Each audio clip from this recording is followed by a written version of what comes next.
Hey, everybody, and welcome to episode number 26 of the Chris Rose Rotation, a production of JOMBOY Media. And look who I found. He is back.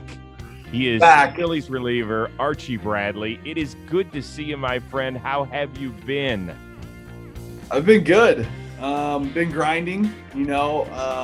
This was my first year going on the DL, or I guess it's the IL now, since my rookie year. So little foreign territory for me. Had to really lock it in, and we're back now. So it's good to be back. I'm healthy and trying to get riding and get going.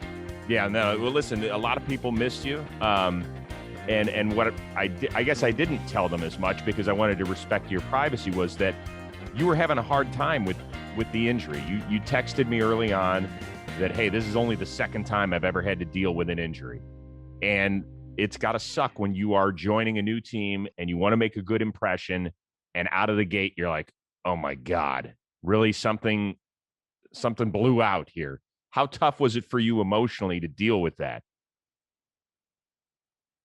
It was really tough. I think, as you know me, Chris, and as some of the fans on this have gotten to know me, I'm a very outspoken, loud teammate, loud person in general. And so when you get hurt early on, and you're counted on to be a guy for a team, and personally, I expect myself to be a guy for this team. And now I'm sitting on the sidelines, and I was texting everyone I knew that had ever dealt with an oblique issue, asking them how long it took, what they felt, advice, and everything I got back was, man, don't rush. And I was still feeling these symptoms. I got sick when I had it. I started coughing and sneezing, which just kind of set me back another week in my injury. And so it was probably tougher on me mentally more than it was physically. And to your point, yeah, I'm a new guy here. I want to make an impact. I want to prove my worth and my value. And now I'm on the shelf. And so that was tough for me.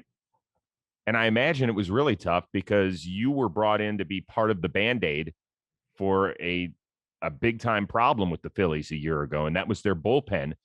And then when you were lost and some guys weren't performing, it's got to be a helpless feeling out there, is it not? Yeah, and there's a lot of innings that I watched go by that, not saying I'm the best pitcher in the world, but those were probably my innings or situations I was brought here to help, pitch in. And, I'm just watching from inside. And with COVID rules now and stuff, it's not like the normal, IL where you can just go in the dugout and you can be a part of everything. You kind of get like blacklisted almost, like put on, like, hey, don't be around everyone else. You're hurt. You can't play, and these COVID rules. So just kind of stay out of the way as much as you can. And for a guy like me, that's very tough on me mentally because I like to be so involved and I like to be so loud. And when you're hurt, you have to really tone things down a little bit in the clubhouse. You can't be as loud as you normally are. So who'd you share that frustration with? Was it your fiance? Was it somebody else that you relied on, a mentor in this business where you're like, man, this is really eating at me?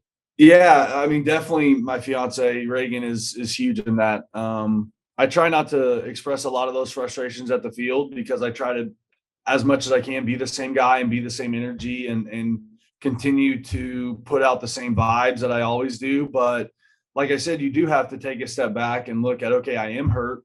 I'm not playing. And I've been on the other side where you're healthy and there's a guy that's like doing a lot when he's hurt and you're like, hey man, chill the fuck out. Like you're injured. You know what I mean? Like you aren't even playing right now. Like it's not like you think less of that person, but you're not helping the team. You're not out there, on the field playing. And so you have to not necessarily reinvent yourself. But for me, it was, let's take a step back. Let's evaluate everything I'm doing. And let's figure out the best plan for me going forward, both to get healthy and to still help this team, even though I'm hurt right now. So eventually you get healthy. They send you down to Lehigh Valley. Yeah. And so what was that experience like to be back in the minors for a little while? I mean, you knew it was just a rehab stint, but was it kind of cool or weird or what was it? It was both. Mostly fun, honestly. Like, I think there's a special thing about guys grinding to get back to the big leagues. And it was cool because those guys didn't play last year. Like majority of those guys that were in AAA didn't play a season last year. So they were very fired up. They were very excited to be playing baseball again. And then, yeah, I mean, for me, same thing. I was on my way back. back in AAA for the first time since 2016. And it was crazy, man. I mean, not to dumb down or talk shit on minor league baseball, but wow, like, just from a normal day, like from food to the weight room. I mean, you're sharing a roommate on the road. I mean, I didn't have a roommate on the road. I had my own room, but just little things that maybe you forget or don't realize that you have to be doing when you're back in AAA. And it was an adjustment for sure. Does it make you appreciate the show a little bit more? Oh my gosh, man. I mean, fuck, dude. We're so catered to and so spoiled. And I always like moments like that where you get to kind of humble yourself and understand, how great we have it as big league players, and understand, I mean, not that I ever did, but I definitely am not taking anything for granted, especially with the injury. But then also you just see, you forget the grind and the things you went through to get to the big leagues. And then you get here and it's the show, man. You're basically handed everything. And so it was nice to be back down there, get some better perspective on my career, my life in general, and spend some time there with the guys, man. I had a really fun time in AAA. There's just things there, like the locker room, man, is smaller than my hotel room there. So you're forced to interact with guys and you're forced to do things. And I think sometimes at the big league level, we get too cool for things, and you don't see that at AAA. Guys aren't too cool for things. Guys are excited and ready to go. And it gave me, like I said, a new perspective on how to come back and even bring new energy and new life to our team here. Well, I know you only had a couple of relief outings down there, but I'm curious, do you remember like what travel was like, what it is like for food? Like, did it stir up those memories? And if so, yeah, fill our audience in on like I mean, what the big differences are. Well, first off, I mean, depending on where you are, if it's close enough, you're going to bus. Like, they're going to save the money. They're not going to fly you. You're going to get on a bus and you're going to drive. The second is, you have roommates in the hotel, whereas the big leagues, you get your own room in every city. So now you have a roommate. And then, fuck, dude, let's just start uniforms. Like, Nike's testing these new unis out, and the minor league guys are all the test dummies. And so, I mean, to be honest, the uniforms were shit to start. You don't get your custom pants. You don't have your name in the pants. You don't have your numbers. And you start there. And then, you're used to showing up to the field, and there's a buffet of any food you can imagine, healthy food, Latin food, whatever. And instead you're getting your boxed Panera turkey sandwich. And then, you're not getting another meal until after BP. And there's just so many different variables. Sometimes the food is there late, sometimes it's there early.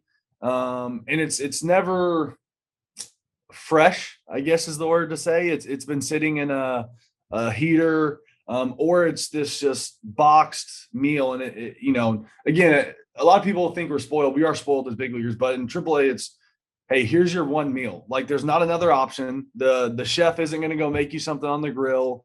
The clubby isn't going to go run to Shake Shack and grab you a burger. Here's your dried pork, rice, and terrible cauliflower, and that's your meal for the day. And then, sorry, go ahead. No, go ahead. You were going to say.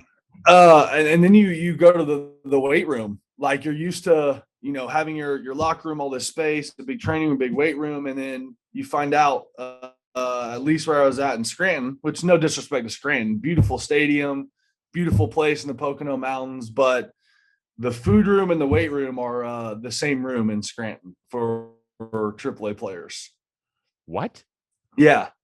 Yes. So imagine, walking into a room, there was a fridge, like a gas station fridge with your waters, not branded waters either. Like, whatever the local brand water there was the water we got. Which sounds funny, but we're used to Fiji's and Smart Waters and like all these things. And so now you're like, man, what is this? Is this spring water? I don't even know what this is right now.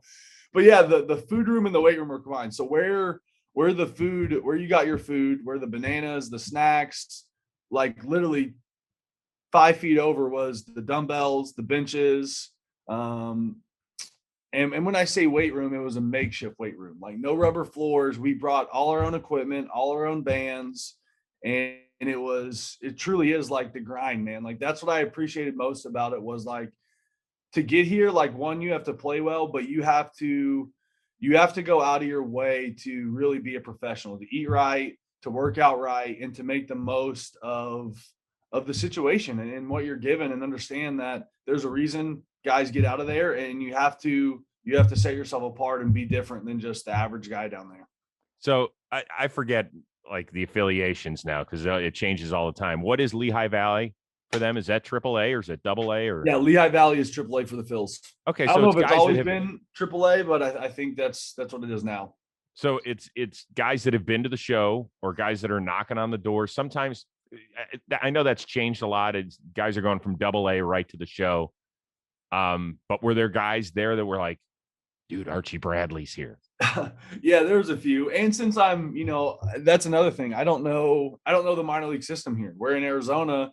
I knew a lot of the guys in the minors. I knew the prospects coming up. I knew who the guys were. Right. Where here, I don't know a lot of the guys, and a lot of them weren't in Major League Spring Training this year. So Right. it was a whole new cast of guys that I got to know in a short 10 days. But yeah, and then typically for the fans that don't know listening, when you get sent down on the rehab assignment, depending on how many games you play or how many days you're there, you buy full meals for the whole team. Because as I stated earlier, the food isn't as good, or it's not even close to as good as in the big league. So you buy a spread, you buy a dinner spread, a lunch spread.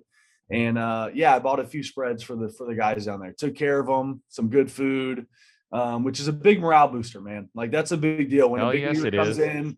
Literally, that's one of the first thoughts when I was in the minor leagues. Like when a big leaguer's in, it's like, ooh, we're eating good tonight, boys. Like we're gonna get some good food while so and so's here. So I took care of the guys, man. I bought more spreads than like the quota is to buy. I made sure I took care of the guys and sent them off, with some good food.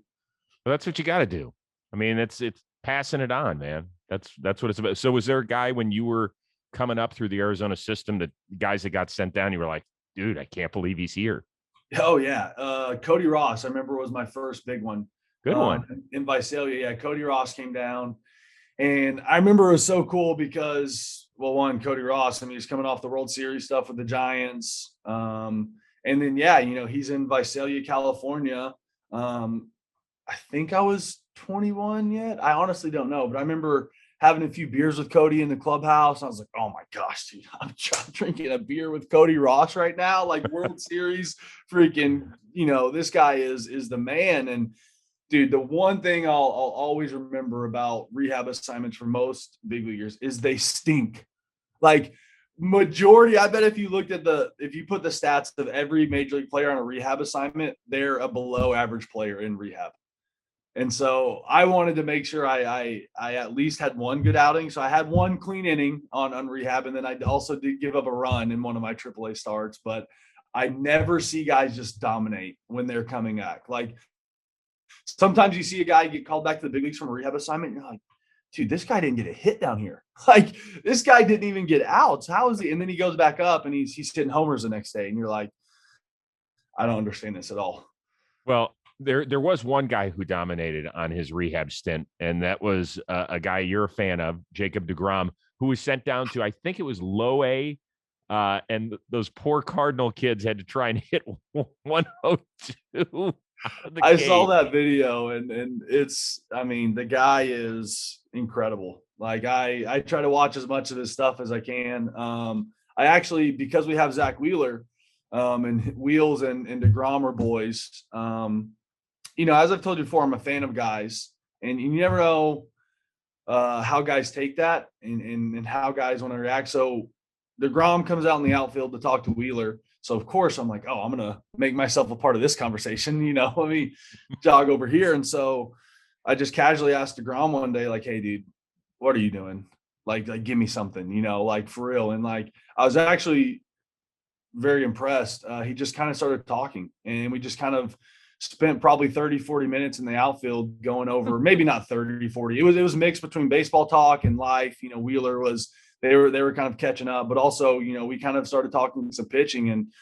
And not that I do anything different, but I will say deGrom has he understands what he's doing very well. And he had a lot of cool things to say. And I really appreciated a lot of things he said. And it's cool. I like when you can talk to guys on different teams, especially a division rival, and kind of share knowledge, give tips and pointers and understand that in a way we're all trying to do the same thing. Yes, we're trying to win and beat the Mets and win our division, but at the end of the day, we're trying to be the best baseball player we can. And when there's a guy who is exceptionally head above heels at the top of his game above everyone, like, why would I not want to pick his brain and try to get some little information that I could, bring to me and help myself out?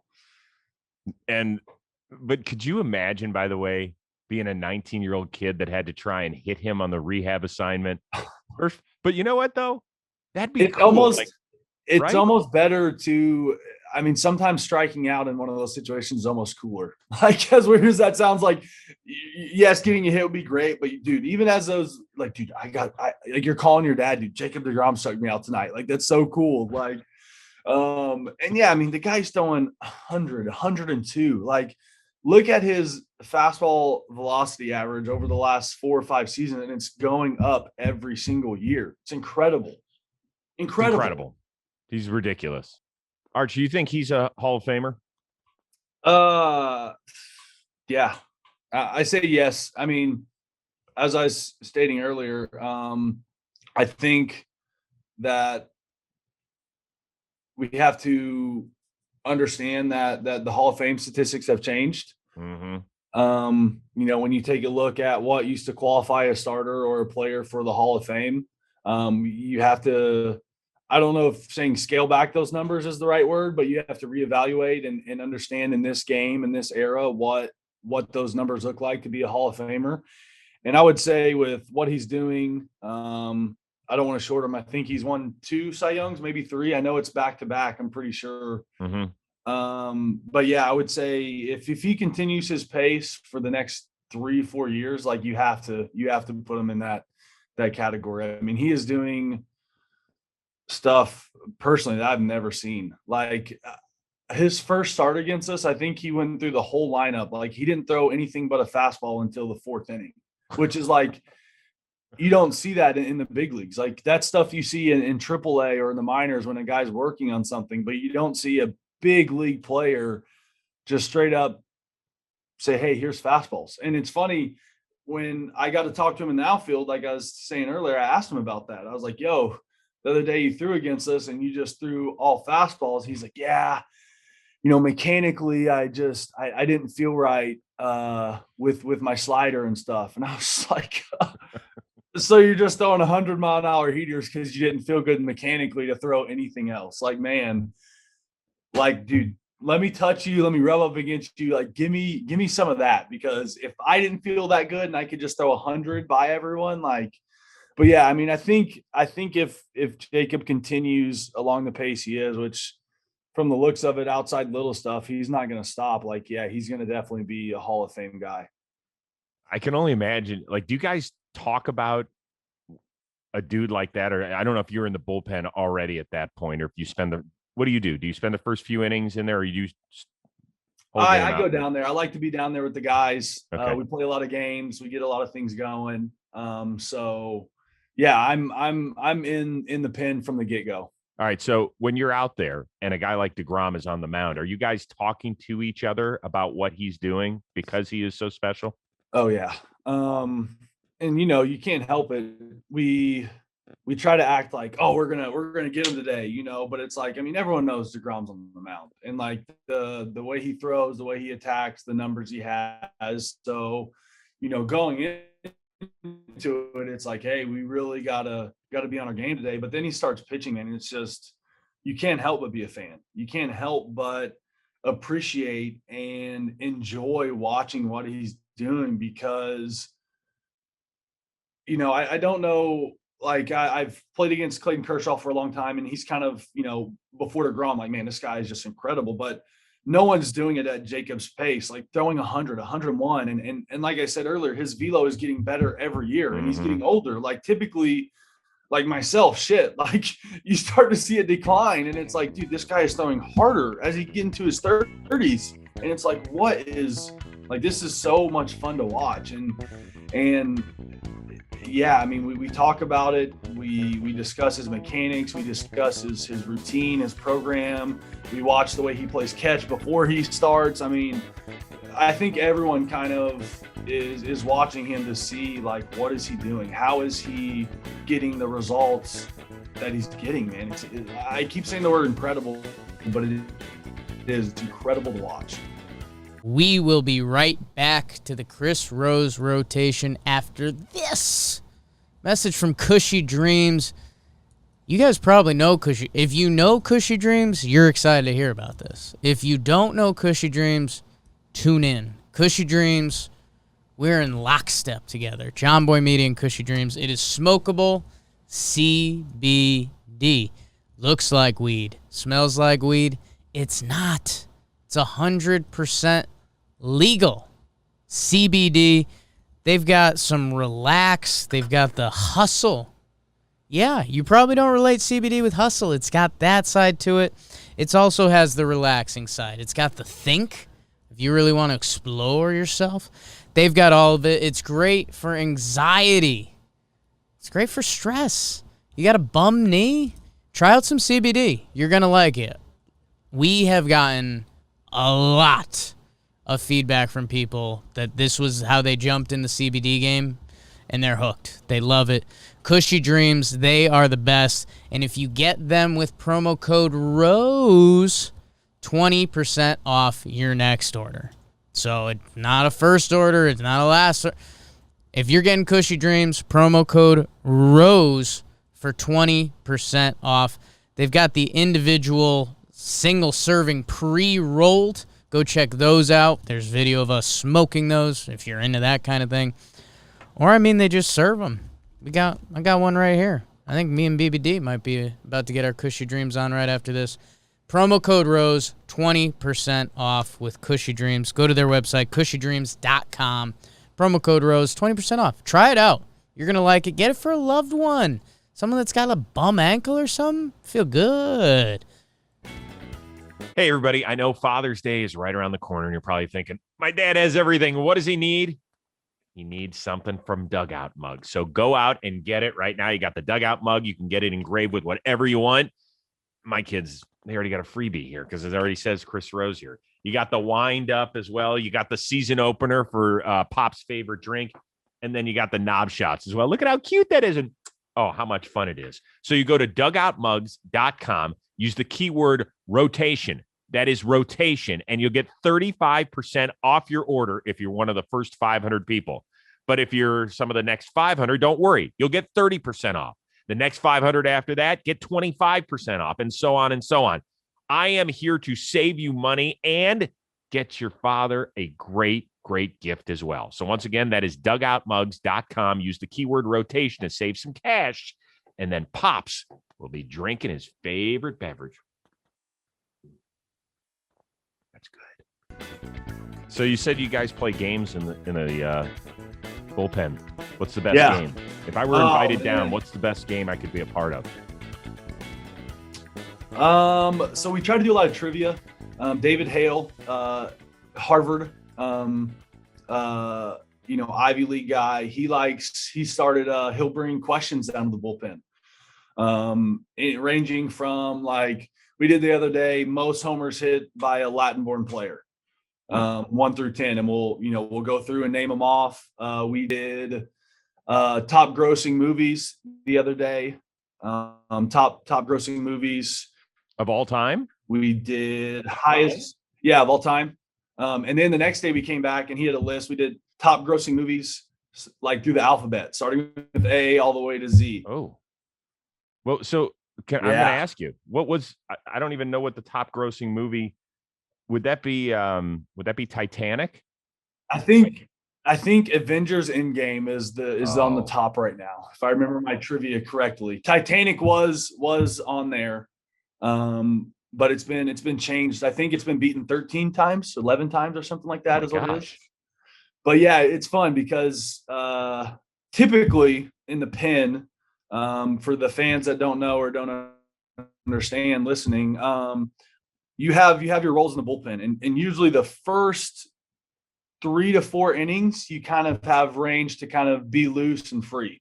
Like, because the starter typically is going to pitch at least, a couple innings. So those first few innings, the bullpen are kind of our joke around, let's hang out, do trivia, questions like that. Mm-hmm. And so, we've been really diving into, exploring that and having some fun. And it's a way for us to kind of relax for a little bit, because as a bullpen pitcher, there's very few days you come to the field where you can check out mentally. Like, you have to be mentally ready to pitch every single day when you're down there. So to have a couple, an hour or so to just check out and let your mind wander, talk about anything in the world, it's nice to kind of get that relief. And then, okay, 4th, 5th inning hits, everyone starts loosening up, everyone gets their stretching going, and we get ready to do our job as a bullpen.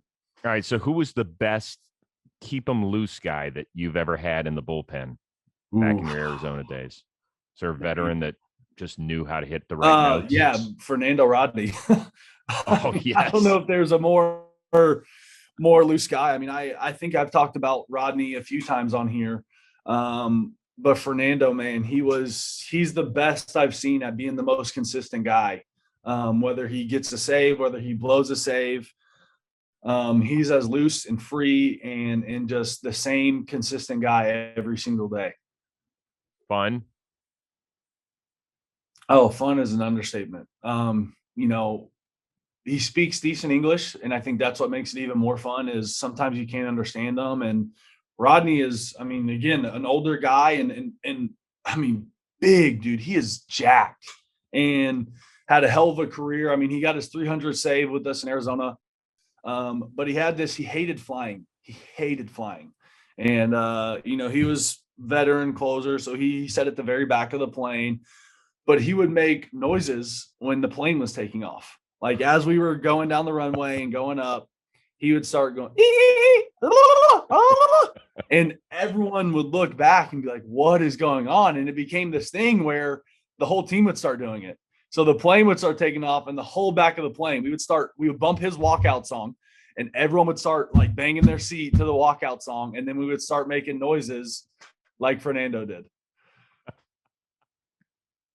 Dude, I wish like that's one of those things, like, I try to do a better job about capturing moments, recording moments that in the big leagues, and there's a time and place for everything. But that's one of those moments I wish I had recorded that you could pop up and show people, because it's one of those cool things that makes what we do so much fun. Is like, you have this full plane of grown ass men banging their overhead compartments up in the air. We're taking our shirts off and screaming. It's part of the fun. But Fernando, man, like, I'll never forget, back in 2017, he blew back-to-back 3-run saves, which is like, I mean, blowing a 3-run save is tough, man. And you do back-to-back nights, like, that's 6 runs in 2 nights. You know what I mean?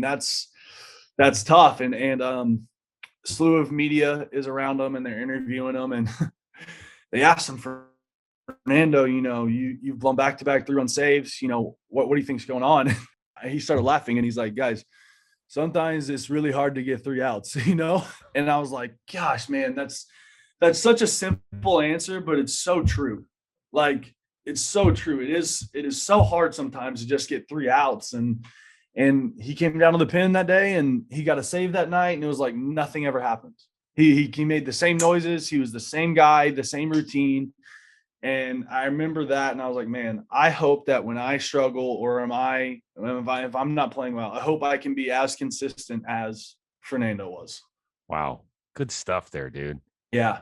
I've always wanted to ask you guys this. Is there a difference between those 9th inning outs? Oh, yeah. Yeah. I mean, I've been fortunate enough to close some games in my career. And the nice, it's kind of twofold. The nice part about closing is when you're going to pitch. That's the caveat to it. Like, that's the beauty thing about it. Save opportunities, that unless it's one of those, you're not going to throw. And if it's not a save opportunity, usually it's the scheduled time to throw. Like, hey, you haven't pitched in 7 or 8 days. We're going to get you an inning in the 5th today, or we're going to work you an inning today. But Yeah, I mean, it is without a doubt the toughest 3 outs in baseball, as they call it. And we talk even more, even when you get 2 outs, like that the last out of the game is every emotion you can imagine. Fun, exciting, nerve-wracking, but those last 3 outs are as difficult as they come. Interesting. All right, let's focus a little bit big picture on your team and the division. It's been weird the first quarter of the month. I mean, nobody has pulled away. Everybody is in this thing. First of all, do you scoreboard watch in May? Yes, but not with a ton of I don't put a lot of weight into it. Okay. Like, you definitely scale yourself like, okay, we're 2 games back, we're not 10 games back, like that's kind of where you keep it. But I've always said, as I've learned, post all-star break is where I really start to lock it in terms of stuff like that. Because even now, man, like, look at us: Harper, JT, Didi, Segura, myself, Matt Joyce. I could go on and on about guys that have been in and out of the lineup and not playing, but you could do the same for the Mets. Conforto, Nimmo, Pilar. You can go to each team. The Braves, like everyone's getting injured, man. It seems like injuries are really, really big this year, and so the biggest thing is that we're still in it. And I say we're still in it, of course. I mean, it's May, but I've been on teams where we've been out of it in May. And so we scoreboard watch in terms of like, hey, we're playing this bad and we've been this injured and we're only 2 games back. Right. We're only 2 games back of our division right now. But it could come down to this. I really believe it. I think the pressure's on the 5 GMs in this division. I think whoever's willing to pull off a big trade could end up reaping the rewards. Am I off base? No, I completely agree. That's where, you try to stick to your lane. Like, I try to just worry about pitching in the bullpen, but stop. But you're thinking about it too, just like the Philly fans. Yeah. As a team, as a player, I mean, you go through all like, man, what if we went and got another starter? What if we backed? I mean, you look at the way Wheels and Nola and Eflin are throwing, especially Wheeler. Wheeler's really on top of his game right now. And you add another guy in there, or even for me, like, I don't care, dude. I want to win like another bullpen piece. Like, you can never have enough bullpen arms, a righty bat off the bench.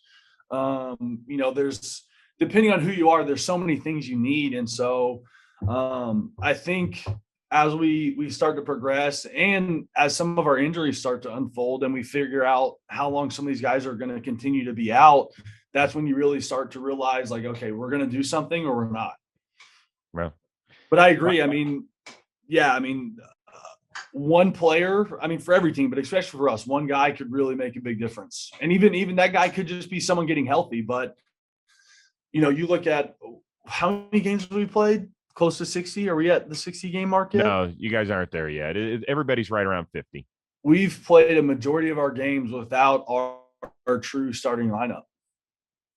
No, I know. I mean, Harp has been in and out, Didi's been in and out, and JT's been in and out. Like, we haven't been the team on paper that we were supposed to be, no with question. The consistent guys. Yeah, you hear that a lot around baseball. It's been a weird, funky year, and we knew we were heading toward it because we had a 2-month season a year ago. And so you guys avoided disaster the night Bryce Harper got hit in the face. Were you watching it live? Oh, yeah. Yeah, that was unfortunately, I've seen it a few times. Chris Iannetta, I saw him get hit right in the face. Christian Walker twice against the Dodgers. And then Harp. And even talking about it now, man, it makes your stomach hurt because you never know what you're going to see when that guy gets up. Just like you saw with Pilar, you see it, and it's a heart-stopping, gut-wrenching moment where, 1, is this guy going to be alive? 2, is he going to be deformed? 3, is he okay? Like, I think every emotion in the world kind of goes through your head when you see it happen. And so to see, for me with Harp, to see him get up right away, walk off on his own.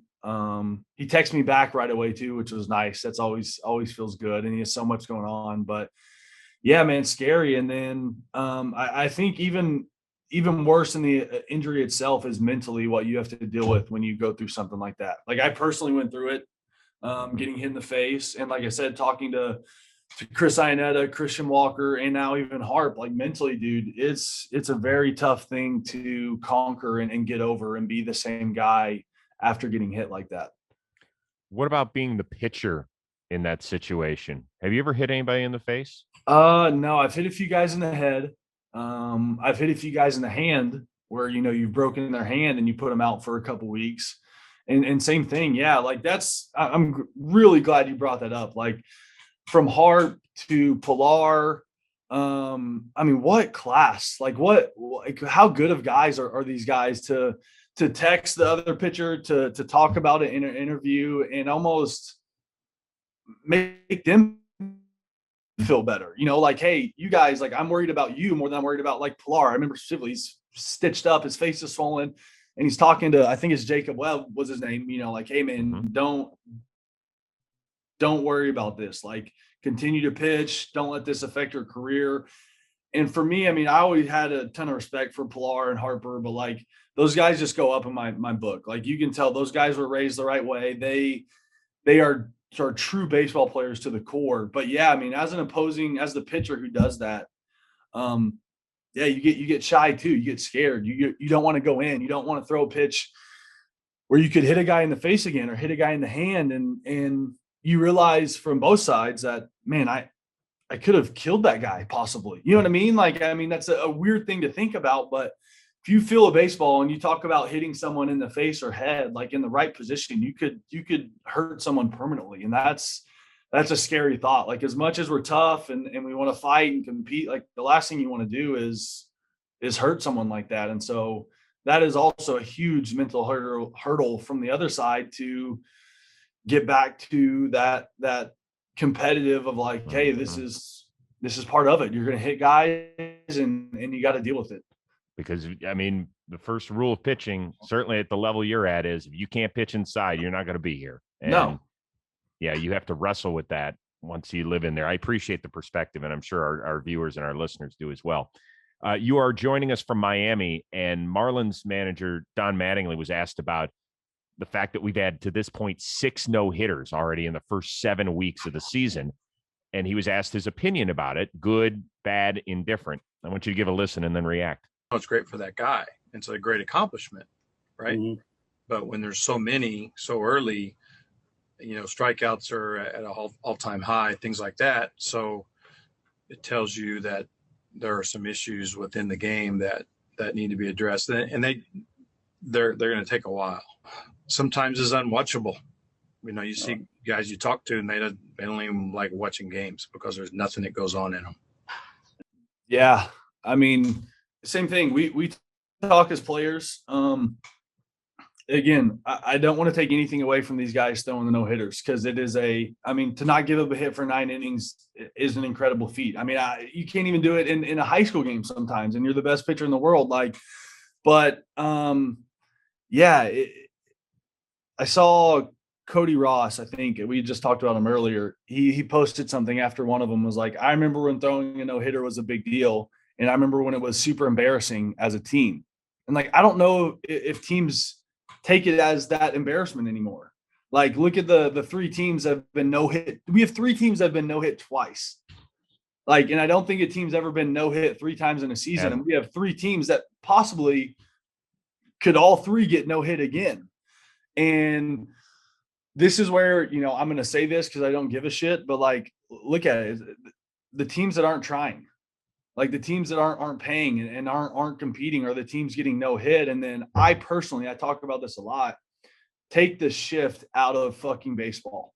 Like, I guarantee you, if the shift isn't involved in those games, there's at least 1 hit in one of those games. Mm-hmm. The shift has, I don't care about launch angle. I don't care about the sticky stuff. I don't care about any of this other shit that I think the shift has fundamentally changed the way we play baseball. Like, we shift everyone now. It doesn't matter if you're a power hitter, if you're a pull hitter, if you have some sort of tendency, we're going to shift you into position. And of course, as pitchers, we get pissed every now and then. You give up a shift beater, you beat a guy and he hits it into the 4 hole where they're shifted. on the left side of the infield. But forever, you talk about driving the ball up the middle of the field, staying through the baseball, hitting it up the middle, and that is no longer a base hit. It is no longer a base hit. And, I don't know if I would consider it the same as like telling a defense you can't play a certain coverage, like in football, like, hey, you can't play cover one or you can't play man defense. Like, I don't want to put rules like that, but yeah, we have gotten so analytical and so computer and so dialed in that the core value of the game is changing. The way the game is being played and everything is changing. And for me, I think it starts with a shift. I bet like that's why I'm super intrigued with the minor league, the league that is taking away the shift. Like I really want to see the numbers from that league at the end of the year, batting averages, ERAs, everything, because I think if you were to go back to no shifts, like I don't know what the actual rule is, but if you had to keep two guys on the infield, and if you want to put your second baseman in right field, you can still do that. You can still put them back there, but two guys have to stay on each side of second base. You can't have a guy cross over that middle line. And for me, that's it. You're seeing, like Don said, like it's tough to watch sometimes, man. Like even me as a guy playing right now, like there's a lot of games where, I mean, guys are pissing on balls, but they're right to someone. And it's cool, when it's on your side, but it's also like, man, is this the game we're supposed to be playing? Is this the way this game was intended to be played right now? And I think Don's comments were spot on. Like I struggle sometimes with the value of the game and the product that we're putting out there because of some of these things we're doing. So I'll take it 2 steps further. One is I've never seen better athleticism on the diamond. I think our players are off the charts great, particularly the guys that are 25 and younger, just guys we haven't seen with this sort of ability. But what the shift has done is it's taken away the running element of the sport. Running meaning chasing down balls, having 2 great relays to make a play at home, having guys try to score from first on a double. Like it's taken all of that stuff away. I love that part of the game. And I think it would be incredible to watch these guys be like, to me, the lost part of Shohei Ohtani's game that is amazing is his ability to run. Like I've seen that guy haul ass down the first base line. I was like, I haven't seen him run from first to home enough. Like I want to see as a guy that's 6'5", 240 do that. And yeah, I mean, everything. Like you want to see guys steal. You want to, and now I do because of shifts. And yeah, but now because of shifts and numbers, like, hey, you stealing is a bad thing because if you get caught, you're taking the bat out of whoever's at the plate, which I understand. There's a time and place for that. But I think as a whole, we have to take a step back and understand what was this game built on? Like, yes, there's always going to be changes. And I think you and I have talked about this before, like the technology aspect of the game is always going to be the battle that we're going to have to fight going forward. How much technology do we want to integrate and let be a part of the game? But, like, let's talk strike zone, like the Robo ump, right? Mm-hmm. Like for me, I'm okay with throwing a pitch in the zone and getting called a ball, and then me throwing a pitch a little bit out of the zone and getting called a strike. I'm okay with that human error. I'm okay with a guy getting rung up on a pitch that cost us a game, as weird as that sounds, and going back and looking at it and be like, motherfucker, that was a ball. Like that should have scored the game-winning run. Like this is bullshit. Like, but in a weird way, I'm okay with that because that's what I know. That's what this game is based upon. Like the umpires, as much as we talk shit on them and all that stuff, they're actually really good, man. Like if you think about, like, I don't know, not many people have sat behind a catcher and watched a guy throw 99 on the black, and you have to determine in a split second if it's a ball or a strike. Mm-hmm. But those guys do a pretty damn good job, man. They're really good at what they do. As much as we talk shit and give them shit, I agree. They're really, really good. And I'm okay with that human aspect, human error part of the game. But now, because of the technology, the rules, like the fundamental basis of the game is changing. What's valued in players. Like you talk about these young guys are great, but we're even limiting them. Well, you can't hit lefties because you're a lefty. Well, why? Like in that part of the game, like you stack your lineup, there's a lefty in the game. Like, yeah, I'm still going to play my lefty because he's the best lefty bat we have. And I don't care that a lefty's on the mound today. Now in AA, you're not getting bats off left-handed pitchers because You know, in the big leagues, they're going to play a righty that day. So you don't need to hit today. And you just see how they're changing the game, even coming up. You know, guys are getting less at bats. Guys aren't facing guys. Even me now, like, there's been a few times, like, throughout my career over the past few years, where I get pulled for a lefty to come in to face a lefty. And I'm like, motherfucker, what? Like, my splits are good. I get lefties out, but that's the game now. They want that lefty on lefty matchup. And there's a lot, man. Like, I'm sure if Don was to continue talking, he would bring up a lot of things that you and I both would continue to agree upon with. I don't know if we want to say what's wrong with the game, but what we need to fix and get right. Yeah, I think that you have to. I mean, you can love something, like we both love the sport, but realize that it has its flaws and it has to improve in our opinion to make it more watchable. I don't think there's a question about that. That's where I really hope Theo steps up. You know, I really enjoyed what he had to say when he stepped down and took his new role with Major League Baseball and openly admitted that myself and all of us analytical guys have changed baseball. Mm-hmm. And if I personally, talking about Theo and the rest of us, don't do something to fix it, we're in trouble here. And I think we're naive to not actually open our eyes and agree with that. And collectively as a sport, not just teams, but all of us in baseball come together and figure out how we get the game back to the way it should be played. All right, real quickly, I want you to touch on it. I mean, I know I don't think it has an expiration date on it yet, but I'm sure you were paying attention to the White Sox Russa situation with Yermin Mercedes swinging on 3-0 and all that sort of stuff. I want to just focus on the manager clubhouse relationship here. You had a guy who's 76 years old who lambasted a 28-year-old rookie by calling him clueless, then did not protect him after the Twins threw behind him. If that had happened in your clubhouse, and of course Joe Girardi would never have done this, but if it had happened, would you have gone into the manager's office and said, what the fuck is going on? Yeah. You know, this is where I think I've earned the right to say this. Like, I played for Tony in Arizona. He was our president there. And of course, Tony's resume speaks for itself. Like, utmost respect for what he's done in his career. But like we're just talking about, it's a different game. And one thing that hasn't changed in this game is having your teammates back, having the guy that wears the same uniform as him, having his back. And that situation is complete bullshit over there. Like, what'd you just say? Yermin is 28 years old as a rookie. Like, this guy has grinded his whole life to get in the big leagues. And you're fuck, man. My head is spinning because this is something we talked about a lot.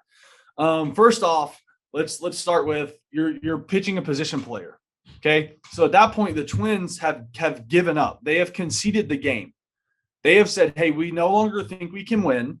So we're going to pitch a player that isn't qualified to pitch so we can finish this game and move on to tomorrow. That's basically what they're saying. I'm now a rookie who is having a hell of a year. Not only a hell of a year, he's carried their team with the injuries they've had. With the injuries the White Sox have had, the team they're supposed to be, this guy has been a saving grace for the White Sox with the way he's been hitting. He hits a homer off Astudillo, which is, I think, great. Like, he's been another great guy to the big leagues with his path to the big leagues and what he's done. Tortuga versus the Yerminator. I mean, it's great shit in my opinion. And yeah, I wish, I don't know if it's safe for viewing ears, but CC Sabathia talked about it on his podcast a couple days ago. And I loved what he had to say. Like, fuck, man, you don't want to do that? Then make a run rule. You don't want to do that? Put a pitcher in that can fucking get guys out. But if you're going to put a position player in, dude, tee off. Like, we talk about let the kids play, let's have them have fun. If you're not going to put a qualified major league pitcher on the mound, then I think Yermin should do that every single time. And then continuing, yeah, this is twofold, man. The Twins, again, you put a position player on the mound. Okay, so you're giving up, you quit. You're not going to win this game. That guy gives up a homer, and then you're going to throw at the guy the next day because he hit a 3-0 homer on a position player. Like, that's where these unwritten rules and all this bullshit is stupid to me. Like, you gave up. The Twins gave up. And now you're going to throw at a guy for hitting a homer in a game that you already said we lost. But isn't the biggest issue that Russa came out and defended the Twins' actions? I don't know how anybody in that clubhouse can look at Tony La Russa and say, yo, what happened to us all pulling on the same rope here?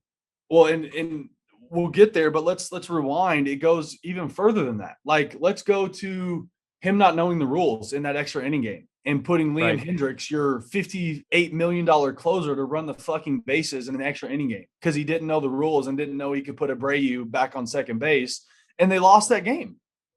And that's, you start to question as a player, you start to question your manager already, like, hey man, what the fuck is going on? Like, does he know the rules? And then he openly admits, oh, I guess I didn't know that. You know what I mean? And then this happens, and like, okay, you don't know the rules, that's fine, whatever. But ultimately that happens and you don't have a guy's back, especially the best, maybe not overall, but the best player currently on your team, the guy who is a chance already to be rookie of the year. And again, he's grinded. He's 20. He's not 22. He's not some young kid that just, like, this guy has grinded to get to the big leagues and have this opportunity to hit homers and show off his talent. And then you're going to side with the team that gave up, put a position player in, and now tried to ultimately hurt. Like, we talk about getting hit in the face. What if he'd have hit him in the face? Trying to hit him. What if he'd have hit Yermin in the face to retaliate for hitting a homer in a game that they had given up in?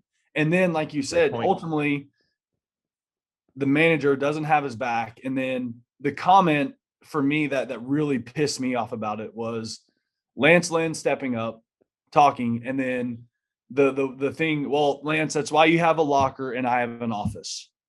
Like, what the fuck, man? Like, I've dropped a lot of F-bombs in this, but that's how I feel about it. Like, that's what the fuck? Like, Tony, are you that out of touch with the game and the fundamental process of, you wear a White Sox uniform, so anyone in that uniform, you're going to be biased and have their back over anyone else. Even if you look like a dumbass, even if everyone else disagrees with you, at the end of the day, I'm going to be loyal to my team till the death of me. And he wasn't. And for me, that's, you lose a team real quick there. And they're a first place team, which is incredible. No question. I think it's going to be the story of the summer to see if it unravels at some point. And we do have Lucas Giolito as one of the other 6 co-hosts of the Chris Rose rotation. So it'll be fascinating moving forward. Before we let you go, how are wedding plans going? Sorry. Man. Did I touch a bad topic? No, not a bad topic. Just, I'm glad to have wedding planners. We hired a wedding planner. They've been great for us. But yeah, man, there's a lot of details that go into this thing. And I try to act like I didn't care about them, but then as the plans start to get told to me, I'm like, hold up. No, I want this. I want this. I want this. So what's on the I'm fighting for list? So we decided we're not going to do a plated dinner. We're not going to do a sit down dinner. I think that kills the vibe of a wedding. So we're doing buffet? No, not even buffet. So we're doing a New Year's wedding. I don't know if we talked about this. So we're doing a New Year's wedding. So we're kind of getting the best of both worlds. Like, Reagan is getting her dream day, all the colors. Like, we're doing 3 tents. We're doing these outdoor tents. So we're gonna have a ceremony tent, a reception tent, and then an after party New Year's tent. Got it. And so my stuff I'm fighting for is more in the after party tent, and then just a few little details in some of the other spaces. But yeah, instead of doing a plated dinner, we're going to do like hors d'oeuvres and appetizers, but of our favorite food. Got it. And so Reagan, of course, this beautiful, classy girl that she is, she's wanting these like sliders paired with the beer and tacos with margarita. And I'm like, no, I want Chick-fil-A nuggets. I want Little Caesars Crazy Bread. And I have this hot dog place back home that's my favorite hot dogs, and I want those hot dogs. Okay. And she's like, no. She's like, this is and I'm like, what? Like, this is what I want. This is who I am. This is my representation of me.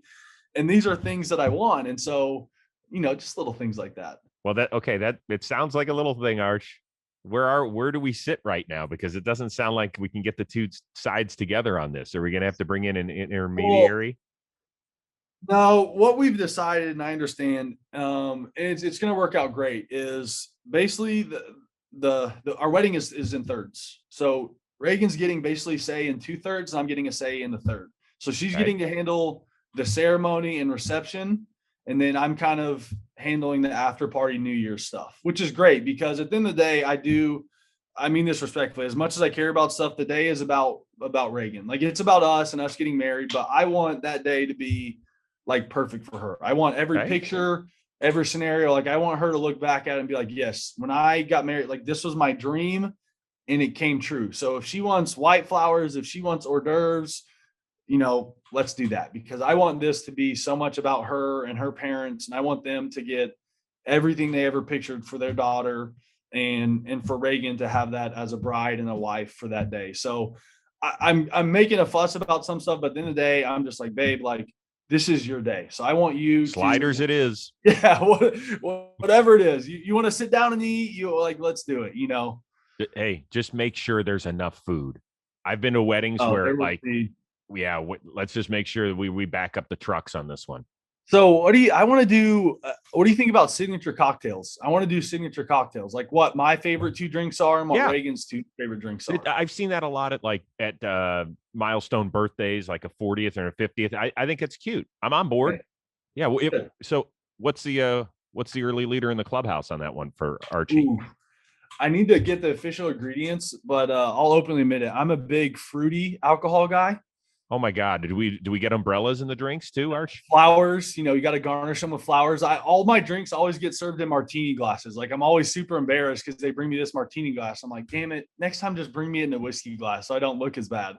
Dude, like, we would drink a fruity drink in a whiskey glass. But you at least feel better instead of holding up this martini glass that's pink and has a flower sticking out of it. But I think it's cute. I like honestly, it kind of rolls with who I am, and I like that. But yeah, I'm a big I like tequila. I'm a big tequila guy, but like tequila pineapple, tequila passion fruit. I like a lot of sweetness in my alcohol, because I had this talk last night.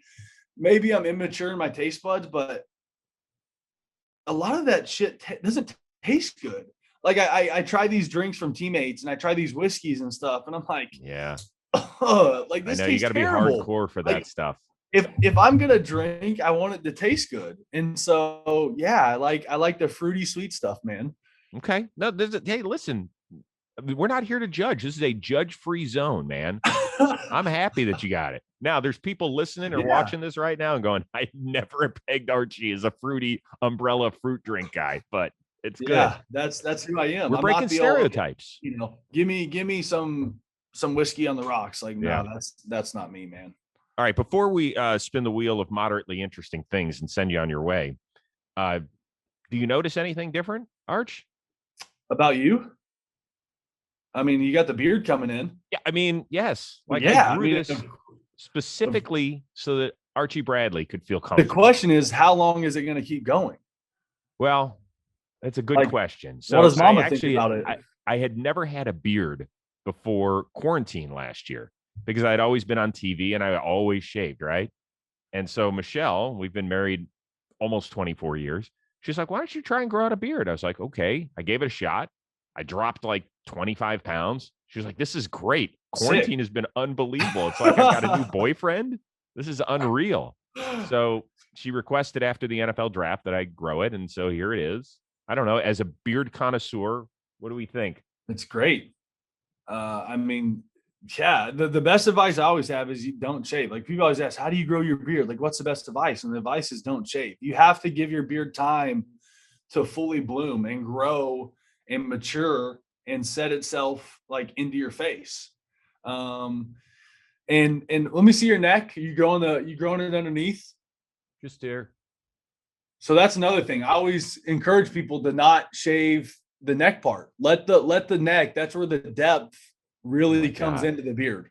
But how, like, when was the last time you even trimmed the stuff at the bottom here? I get it. I try. See, again, COVID, we aren't allowed to have a team barber come in now. So typically I'm on a pretty tight schedule. Every 10, 12 days, I'm getting it trimmed up, touched up. Where now, I'm probably working on a month right now. You can see, I'll zoom in a little bit. Right here in the corners, we're working on some white. We've had some stressful innings this year. We've had some stressful times. So, got a few more whites than I want to. But the beard, it's a great topic you brought up, because I know I want to hear your opinion on this. What do I do for the wedding, Chris? Oh, gosh. Because I personally I personally want to shave. Like when The whole thing? whole thing. So hear me out. Let me tell you my story. So I just picture that day being like classic. Like when I look back at those pictures, I want to see who I am. And my beard has kind of been a baseball thing, and I'm happy for it. It's helped me become popular. It's helped me get deals, and it's helped myself kind of become a name on top of my performance. But the beard has kind of taken a life of its own.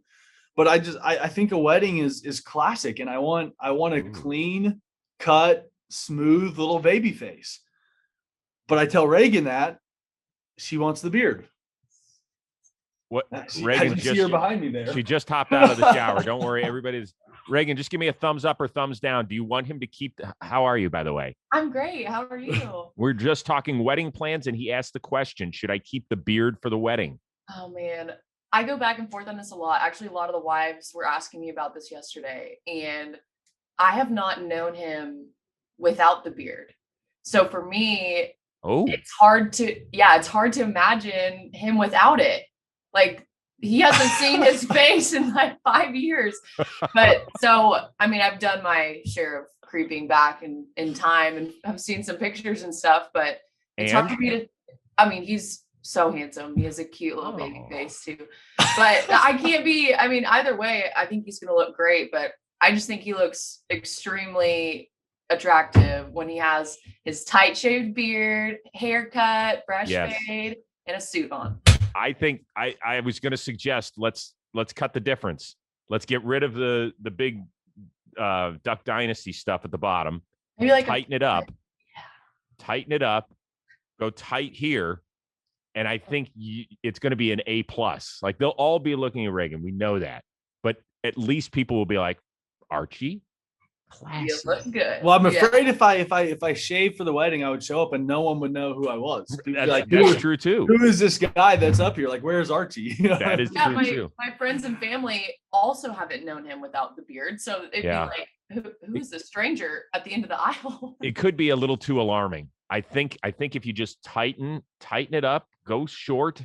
You know, I like where your head's at, you two. I think he's going to look great regardless, but I'm going to look great. I'll be tan. It's going to be nice. I mean, I'm going to be fresh, but it's determining if I want to be clean shaven fresh or, bearded fresh. You know what? We will have our people that watch and listen leave a comment, and, we could run a little Rose rotation poll. Yeah. Well, just make sure if you choose a pre-bearded picture, let me approve it first, because there's some really good pre-beard pictures, and there's also some not so good pre-beard pictures. Like you said, we've all gone through phases. We've gained weight, lost weight, and I've got some pudgy cheek pre-beard pictures out there that aren't the most flattering of the kid. Very good, very good, Reagan. It's great seeing you as always. Thanks for dropping in. This is I think 2 out of 3 episodes where you've popped in. It's just a regular occurrence. A regular occurrence, I love it. A guest host. You said no. No. Hey, I like her way better than I like. Yeah, that's I get that a lot. Usually, I mean, as you know, you've been married a long time. Usually they are. That's why we call them our better half. Absolutely. Oh, there's a good little face. Our editor extraordinaire Robbie Scirocco just popped up. Is that one that you would approve of or not? No, it's okay. It's not the best. There's some better ones. Yeah. The problem is I've had the beard so long. All the good ones aren't out there. I need to submit my own pre-beard pictures. That's what you'll do. You'll text me a photo of you beardless. We'll put it out there, and we'll let America decide. How's that sound? Yeah, I like that. All right, we got a bunch of new categories for you up here on the wheel of moderately interesting things. Hot friend, spin it. Job fair, doggy style, tripping, and paper trail. So here we go.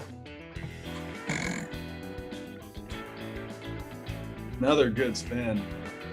Doggy style. You have any thoughts of what that might be? I'm waiting. Archie, to see. what's your With you, favorite breed of dog? Oh, that's easy. Labrador Retriever. Easy. That's good. I'll actually. So I have a Black Lab Crash. Nice. Which I think anyone who keeps up with me, they know about Crash. He's like my best friend, but Crash has recently turned into a dad. Oh, congrats, Crash. Yeah, Crash is so so I got Crash in 2013. He's like my best friend. Like he has gone with me at every level. There's actually a story in AZ where he got lost. Like he ran away from my house. I had some friends in town. They didn't lock the back gate. Labs are smart, and he can open the gate, and he let himself out. I didn't have him for like 2 whole days. It made the news in Arizona, and this old couple in Arizona found him. It's a cool story. I got to bring him to the ballpark. I got to bring Crash to the ballpark. Crash actually was in the commentating booth overlooking me while I pitched in a game. It's really cool. There's a picture of Crash overlooking the field while I'm on the mound pitching. But I love my dog so much that I wanted to breed him so I could carry on his bloodline because I think he's so great. So maybe a little TMI for the viewers or for you. So I apologize, but okay. I have a chocolate lab back home, a female, and I've been waiting for her to come into heat so I can breed Crash and my chocolate lab Sky. And Crash is 7 years old, and he's never participated in making babies. So while we're in spring training, my female comes into heat. And so we had to take Crash to a vet in Florida and have him massaged and have his stuff sent back home to Oklahoma no. to be set up, and it worked. And now we have puppies because of it. What do you got on that? Is that too much? Are we gonna have to cut that from No, this? that's a keeper right there. Are you kidding me? Reagan drove Crash 2 hours away in Florida to this vet, and Crash had his day, and we sent his stuff back to Oklahoma, and now we have beautiful little puppies because of it. Holy smokes. Talk about a party crasher. That is phenomenal. All right. Boy, am I happy. You know, everybody thought that when they heard doggy style, it was some demented thing. And I was like, oh, what's your favorite breed of dog? And then you just took us a totally different direction. Way different. Arch, it was great catching up with you, dude. It really was. I know it. There's Crash. God, that's awesome. That's unbelievable how you guys find that so quickly. It's so. Hey, Robbie Scirocco's the best around, man. Yeah, man. I'm glad I'm back. I want to say something to the fans on here. I had a lot of people, tweet me, ask me when I was going to be on. I appreciate your guys' patience, not only the fans, but you and Chris and Rob and the guys here at the Rose Rotation. But yeah, I mean, I was hurt, and it was a difficult time for me. I wasn't depressed by any means, but I take what I do very seriously, and I was very locked into getting healthy and coming back. And so, as I've repeatedly said, the times I've been on here, I love doing this. I love speaking and talking to you guys. I love being able to express myself openly without filters and without hesitation. And so, I'm sorry for the delay. I'm sorry for the absence, but the kid is back. We're back in full rotation. Yes. Yeah, you're going to hear a lot of me, and I'm glad to be back. And I'm sorry for the absence. You need not apologize. The one thing that people need to understand about this is when I approached all of you guys, I did it with the understanding that you guys are volunteering your time. And people say, well, it's only an hour every 3 weeks, which is great. But when life gets in the way and what you do for your livelihood, you got banged up. It's not easy. And people will say, well, Stephen Brault's been doing it the whole time. Well, Stephen could be a different person than Archie. That's the beautiful thing, is that we tried to pick 6 different people who handle things differently. It doesn't mean one is right and one is wrong. Okay. And I want everybody to hear that from me and understand it. So I don't want you to feel bad. I appreciate that you explained it. And we're rooting for you. That's been the best thing about this, is that the number of people who say, hey, I'm a Mets fan, but when Archie Bradley comes in the game, I want our team to win, but there's a part of me that wants to root for him because I like him on the rotation.